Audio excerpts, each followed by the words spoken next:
Welcome back to the ESCMID TV studios, where we're now with Professor Hans Hirsch, who's just chaired and looked after the session on hepatitis B. An amazing session. If time was long enough, sir, we'd still be holding that session. How did you find it as chairman? What stood out for you?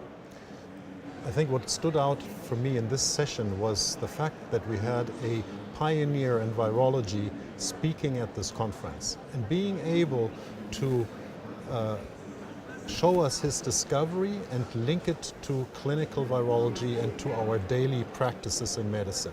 This is concerning hepatitis B, and he was very well able to relate to the historical discovery of the Australia antigen in the 60s to today very new approaches of antiviral drug design, of understanding how the virus actually operates, and all of that from a person that comes all the way from Beijing, China. Amazing, and, absolutely great. If you look in his curriculum, and I think that is paradigmatic for our time, he has been trained for several years abroad. Even though he studied at one of the oldest medical schools in China, he made it to Howard Medical Center in Boston and stayed there for several years and then went back to China. So he is truly an international community person, also communicating this way. So and obviously Hep B is significant for us as one of the four big areas that we were looking at this particular Congress as well.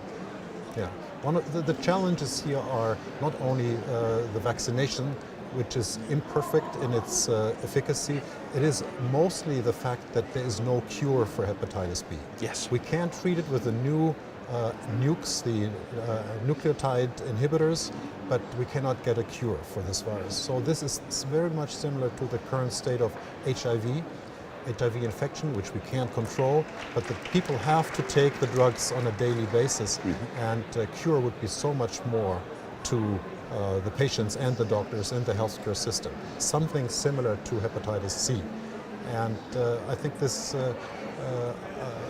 Dr. Lee really contributed to the field and was able to show what's still ahead of us, and nevertheless showing how much we have learned already. And as you say, Professor, this is now almost a global discussion. We call it the European Congress. I believe today, day 4, there are 127 countries now represented.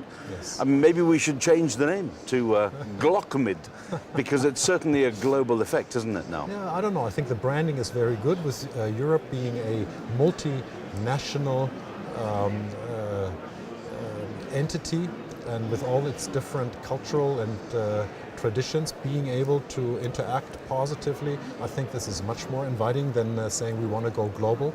Yes. I think people would actually like this European flavor of it. So I would not recommend to change the name. I hear you, but it's been a great Congress in a great city in the middle of Europe. It's been superb, sir. Yes, and this is in a series of fantastic ESCMID congresses over the last years that we had the pleasure of working with and contributing to.